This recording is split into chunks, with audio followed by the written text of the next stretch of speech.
S H Urdu story دیکھنے والوں کو السلام علیکم پیارے دوستوں۔ اگر آپ میرے چینل پر نیو ہیں تو چینل کو سبسکرائب کریں۔ پورے گاؤں میں خوشی کی لہر دوڑ گئی تھی۔ عمر پورے 3 سال کے بعد جنگ کے میدان سے لوٹ کر صحیح سلامت واپس آ گیا تھا۔ اس کے ساتھ اس کے گاؤں کے اور کئی نوجوان سپاہی بن کر گئے تھے، مگر ان میں سے کوئی بھی لوٹ کر نہ آیا۔ یہ 3 سال پہلے کی بات ہے کہ جب عمر 18 سال کا نوجوان لڑکا تھا۔ وہ اپنی ماں کا واحد کفیل تھا۔ دن بھر محنت مزدوری کے بعد جو کچھ ملتا وہ ماں کے ہاتھ میں لا کر رکھ دیتا۔ اسے اپنی ماں سے بہت محبت تھی اور وہ ہمیشہ یہی کوشش کرتا کہ اس کی ماں کو کوئی تکلیف نہ ہو۔ اس کی ماں اسے بہت خوش تھی اور ہر وقت اسے دعا دیتی تھی۔ ماں بیٹے پر مشتمل یہ مختصر سے گھرانے بڑی خوشیوں کو روم زندگی گزار رہے تھے کہ بادشاہ کی طرف سے یہ فرمان جاری ہوا کہ ملک کے تمام نوجوان فوج میں بھرتی ہو کر سرحدوں پر پہنچ جائے، کیونکہ ان کے پڑوسی ملک کے بادشاہ نے ان کے ملک پر قبضہ کرنے کے لیے اچانک حملہ کر دیا تھا۔ وہ ملک بہت بڑا تھا، اس کی فوج بھی بہت زیادہ تھی، اس لیے یہ بہت ضروری ہو گیا کہ نوجوان کو سپاہی بنا کر ان کے مقابلے کے لیے بھیجا جائے۔ عمر کو گاؤں کا بڑا نہیں تھا۔ پورے گاؤں کی آبادی 400-500 پر مشتمل تھی۔ بوڑھے، بچے، عورتیں کو نکال کر کل 40 نوجوان تھے جنہوں نے فوج میں بھرتی ہو کر میدان جنگ میں جانا قبول کر لیا تھا۔ انہوں نے نوجوان میں عمر بھی شامل تھا۔ عمر کی بیوہ ماں بہت اداس تھی، مگر ملک کی سلامتی کا سوال تھا۔ اسی ملک کی سلامتی کے لیے اس نے اپنے شوہر کو بھی قربان کر دیا تھا، تو بیٹے کو کیسے روک سکتی تھی؟ عمر کا باپ ایک سپاہی تھا اور میدان جنگ میں بڑی جدوجہد سے لڑتے ہوئے وطن کی سلامتی پر قربان ہو گیا تھا۔ ایک سپاہی کا بیٹا ہونے کے سبب عمر بھی بہت باہمت تھا اور اپنی ماں کی خدا حافظ کہہ کر چلا گیا۔ جنگ ہو رہی تھی، وہ لوگ بہت بے جگری سے دشمن کا حملہ کر رہے تھے۔ اس لڑائی نے طویل کھینچا اور پھر 3 سال بعد دونوں ملک میں ایک دوسرے پر حملہ نہ کرنے کا معاہدہ ہو گیا۔ یہ دوسرے سپاہیوں کی طرح عمر بھی واپس اپنے گاؤں آ گیا۔ گاؤں میں اس کا بڑا شاندار استقبال ہوا۔ وہاں کے لوگوں پر خلاص رویے نے عمر کو میدان جنگ کی تمام تکلیفیں بھلا دی۔ وہ لوگوں سے ملتا اپنے گھر کی طرف جا رہا تھا۔ اس کی جنگی خدمات کے اعتراف کے طور پر بادشاہ نے اسے بے پناہ انعام و اکرام سے نوازا۔ اس کی پشت پر جو تھیلا لٹکا رہا تھا وہ اشرفیوں سے بھرا ہوا تھا۔ عمر سوچ رہا تھا کہ اب وہ اپنی ماں کے رہنے کے لیے ایک شاندار سا گھر تعمیر کروائے گا اور اس کی خدمت کے لیے ایک انجیر بھی رکھوا دیا جائے گا۔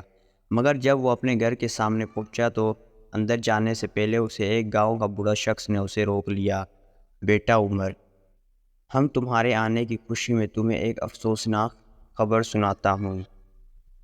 تمہاری ماں اب دنیا میں نہ رہی۔ وہ 1 سال پہلے ہی اس دنیا سے جا چکی تھی۔ تم ایک سپاہی ہو، سپاہی کا دل مضبوط ہوتا ہے۔ امید ہے تم اس صدمے کو ہنس کر ٹال دو گے۔ بوڑھے کی بات سن کر عمر کی آنکھوں تلے اندھیرا چھا گیا۔ اس کے تمام وہم و گمان میں یہ بات نہیں تھی کہ جب وہ اپنے گھر پہنچے گا تو ماں مٹی کے نیچے جا سو ہوگی۔ اس کی آنکھ میں آنسو آ گئے۔ لوگ اسے دل درازا دے کر اپنے اپنے گھر چلے گئے۔ عمر نے کچھ دیر بعد اپنی حالت پر قابو پایا۔ اس نے گھر کے اندر داخل ہونا چاہا، مگر وہ یہ بات دیکھ کر حیران رہ گیا کہ دروازہ اندر سے بند ہے۔ وہ سوچنے لگا کہ اب اس گھر میں کون رہتا ہے؟ اس جگہ جہاں تک اسے یاد پڑتا تھا، اس دنیا میں اب اس کا کوئی رشتہ دار نہ تھا۔ پھر اندر کون ہوگا؟ اس نے الجھن آزمائے دروازے میں دستک دی۔ دروازہ پہلی دستک میں ہی کھل گیا۔ دروازہ کھولنے والی ایک حسین لڑکی تھی۔ وہ 16-17 سال کی ہو گئی تھی۔ اس کا رنگ میلے کی طرح صاف تھا اور چہرے پر بڑی بڑی خوبصورت آنکھیں تھیں۔ عمر لڑکی کو دیکھتے دیکھتے دیکھنے لگا۔ لڑکی ایک طرف کو ہٹ کر کھڑی ہو گئی، جیسے اسے اندر آنے کا راستہ دے رہی ہو۔ عمر اندر داخل ہو گیا تو لڑکی نے دروازہ بند کر دیا اور بولی، اندر چلے، آپ بڑی دور سے آ رہے ہیں، تھک گئے ہوں گے۔ عمر نے حیرت زدہ ہو کر کہا، مگر آپ کون ہیں؟ آپ کو سب پتہ چل جائے گا، میں آپ کی آمد کا 6 ماہ سے انتظار کر رہی تھی، لڑکی نے جواب دیا۔ عمر کی سمجھ میں کچھ نہیں آ رہا تھا۔ وہ کمرے میں آ گیا، کمر پر تھیلا اتارا اور ایک طرف رکھ دیا۔ لڑکی اس کے لیے شربت لے آئی۔ عمر کو بہت پیاس لگ رہی تھی، اس نے شربت عمر کو دیا اور ایک ہی سانس میں عمر شربت پی گیا۔ لڑکی اسے بڑے غور سے دیکھ رہی تھی۔ شربت پی کر اس نے پیالے ایک طرف رکھ دیا۔ لڑکی نے کہا، آپ اپنے گھر میں مجھے دیکھ رہے حیران ہو رہے ہو گے، میں یہاں 2 سال سے رہ رہی ہوں۔ آپ کی امی ایک مہربان عورت تھی، انہوں نے مجھے ہمیشہ اپنی بیٹیوں کی طرح چاہا تھا۔ اپنی امی کے تنازع سن کر عمر کی آنکھیں پھر بھیگ گئی۔ برائی ہو آواز میں، اچھی لڑکی، یہ میری بدقسمتی ہے کہ میں اپنی ماں سے آخری مرتبہ مل نہ سکا۔ آپ کو اب صبر کرنا چاہیے۔ آپ کی امی ہر وقت اپنا تذکرہ کرتی رہتی تھی کہ یہ کہہ کر کہ وہ چپ ہو جاتی۔ کمرے میں کچھ دیر تک خاموشی طاری رہی۔ پھر عمر نے پوچھا، مگر آپ نے ابھی تک یہ نہیں بتایا کہ آپ کون ہیں؟ لڑکی نے ایک گہری سانس لے کر کہا، میرا نام زبیدہ ہے، میں پرستان کے بادشاہ کی بیٹی ہوں۔ زبیدہ کی بات سن کر عمر اسے آنکھ پھاڑ پھاڑ کر دیکھنے لگا۔ یعنی تم پرستان کے شہزادی ہو؟ اس نے کہا، ہاں ہاں، ٹھہریے، میں آپ کو شروع سے یہ کہانی سناتی ہوں۔ یہ اس وقت کی بات ہے، زبیدہ نے کہا شروع کیا، جب میں پیدا بھی نہیں ہوئی تھی کہ پرستان میں ایک بادشاہ کی حکومت تھی۔ اس بادشاہ کا ایک لڑکا بھی نہیں تھا، اس کا نام شہزادہ پرویز تھا۔ پرستان کا شہزادہ پرویز انسانوں کی دنیا دیکھنے کا بہت شوق تھا۔ ایک روز وہ پرستان سے نکل کر انسانوں کی دنیا میں آ گیا، جہاں پر اس کی ملاقات ایک بہت ہی خوبصورت لڑکی سے ہوئی۔ اس لڑکی کا نام زارا تھا۔ شہزادی پرویز نے اپنے باپ سے چھپ کر اس لڑکے سے شادی کر لی اور انسانوں کی دنیا میں رہنے لگا۔ جب بادشاہ نے اس کی گمشدگی کا سراغ لگایا تو اسے حقیقت کھلی کہ اس کے بیٹے نے انسانوں کی دنیا میں ایک خوبصورت لڑکی سے شادی کر لی ہے۔ تو وہ بہت ناراض ہوا۔ اس نے فوراً شہزادہ پرویز کو پرستان بلایا اور اس کے محل سے باہر جانے پر پابندی عائد کر دی۔ شہزادہ پرویز اپنی پیاری بیوی کی جدائی برداشت نہ کر سکا اور وہ بیمار پڑ گیا۔ دنیا بھر کی دوائیاں بھی اسے ٹھیک نہ کر سکیں۔ مجبور ہو کر بادشاہ نے اسے اپنی اتنی اجازت دے دی تھی کہ وہ چاہے اپنی بیوی جا کر مل سکتا ہے، مگر اسے پرستان نہیں لا سکتا۔ شہزادہ پرویز اس پر بھی راضی ہو گیا۔ پھر خدا نے اسے ایک بیٹی دی، اس کا نام انہیں زبیدہ رکھا۔ میں وہی ہوں زبیدہ۔ میرے ابا ہم ماں بیٹی سے آ کر ملنے جایا کرتے تھے۔ انہوں نے میرے رہنے کے لیے ایک محل بھی بنوا دیا تھا، اور وہ جب بھی ہم سے ملنے آتے تو میرے لیے پرستان سے ڈھیر کھلونے اور مزیدار مٹھائیاں بھی لاتے تھے۔ دن یوں ہی ہنسی خوشی بسر ہو رہے تھے۔ میں دیکھتے ہی دیکھتے 14 برس کی ہو گئی۔ ایک روز میں جب سو گئی تھی تو میرے ابا پرستان سے آئے۔ انہوں نے امی کو پورے محل میں ڈھونڈ لیا، مگر انہیں کہیں نہ ملی۔ انہوں نے مجھے جگایا اور امی کی گمشدگی کا اطلاع دی۔ پھر ہم دونوں نے انہیں ہر جگہ ڈھونڈ لیا، مگر امی نہ مل سکی۔ میرے ابا بہت پریشان تھے۔ 15 دن تک انہوں نے امی کی تلاش کی، مگر مایوس کے سوا کچھ نہ ملا۔ ادھر پرستان میں میرے دادا یعنی بادشاہ سلامت نے میرے ابا کو بلوایا، چنانچہ وہ مجھے اپنے ساتھ نہ لے جا سکے تھے، اس لیے انہوں نے مجھے آپ کی امی کے حوالے کر دیا اور کہا وہ کسی مناسب وقت پر مجھے اپنے ساتھ لے جائے گا۔ آپ کی امی کے پاس رہنے لگی۔ آپ جنگ پر گئے ہوئے تھے، آپ سے متعلق آپ کی امی نے مجھے بتا دیا تھا۔ میں ان کے ساتھ ہر طرح سے خوش رہتی تھی، اور ایک روز وہ بھی دنیا سے رخصت ہو گئی۔ اس کی موت پر مجھے بہت بڑا سانیہ تھا۔ میرے ابا وہاں کبھی کبھی مجھ سے ملنے آتے تھے، انہوں نے بھی موت کا بہت دکھ کیا۔ آپ کی امی کے انتقال کے بعد میں نے آپ کے گھر میں رہنے کی ترجیح دی۔ پھر ایک روز میرے ابا مجھے لینے آ گئے تھے۔ میرے دادا انتقال فرما گئے تھے، اور اب تخت و تاج کے مالک میرے ابا تھے۔ اب مجھ پر یا میری امی پر پابندی لگانے والا کوئی نہ تھا، مگر میری امی تو کھو گئی تھی۔ تو میں اپنے ابا سے کہہ دیا جب تک اس گھر کا مالک واپس نہیں آ جاتا میں اس وقت کہیں نہیں جاؤں گی۔ خدا کا شکر ہے کہ آپ واپس لوٹ گئے، اب میں اپنے ابا کے ساتھ پرستان جا سکتی ہوں۔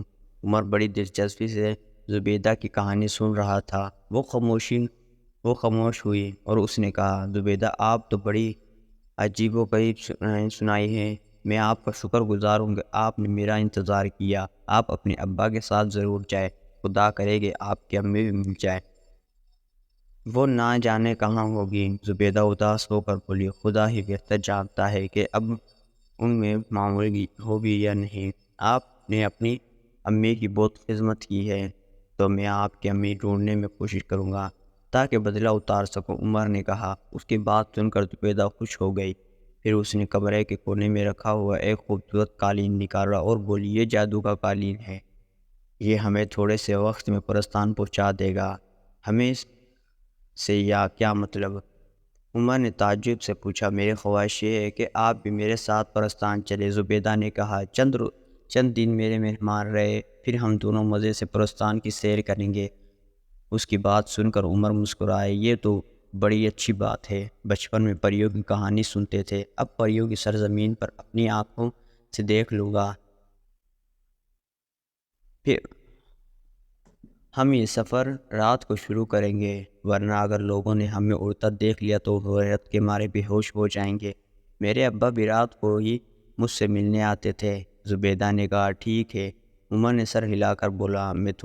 میں بھی تھوڑی دیر سونا چاہتا ہوں، بہت تھک گیا ہوں۔ زبیدہ بولی، ہاں آرام کیجیے، میں شام کا کھانا پکا رہی ہوں، کھانا کھا کر ہم سفر کو نکلیں گے۔ زبیدہ چلی گئی اور عمر کروٹ لے کر سو گیا۔ کھانا کھا کر وہ لوگ پرستان کے جانے کی تیاری کرنے لگے۔ زبیدہ نے قالین زمین پر بچھایا اور دونوں اس پر بیٹھ گئے، اور قالین دھیرے دھیرے فضا میں بلند ہونے لگا۔ کافی بلندی پر پہنچ کر ایک سمت کی طرف تیزی سے اڑنا شروع کر دیا۔ چنانچہ رات ہو گئی تھی، اس لیے نیچے تارتی کے سوا کچھ نہ دکھائی دے رہا تھا۔ عمر اور زبیدہ ادھر ادھر کی باتیں کرنے لگے۔ یوں ہی کافی وقت گزر گیا تھا۔ اچانک ان لوگوں نے محسوس ہوا کہ قالین کی رفتار کچھ سست پڑ گئی ہے۔ انہوں نے جھانک کر دیکھا تو ان کی آنکھیں پھٹی کی پھٹی رہ گئیں۔ دور دور تک بے حد خوبصورت اور عالیشان مکانوں کی ایک قطار پھیلی رہی تھی، اور اس کی دھواں روشنی سے جگمگا رہا تھا۔ اس کا قالین شاہی باغ میں اترا، اور جہاں زبیدہ کا باپ یعنی بادشاہ چہل قدمی کر رہا تھا، اپنی بیٹی کو دیکھ کر وہ بہت خوش ہوا اور اس کی طرف بڑھا اور اسے گلے لگا لیا۔ زبیدہ نے عمر کا تعارف کروایا، اور عمر سے بادشاہ مل کر بہت خوش ہوا۔ پھر انہیں لے کر محل کے اندر گیا۔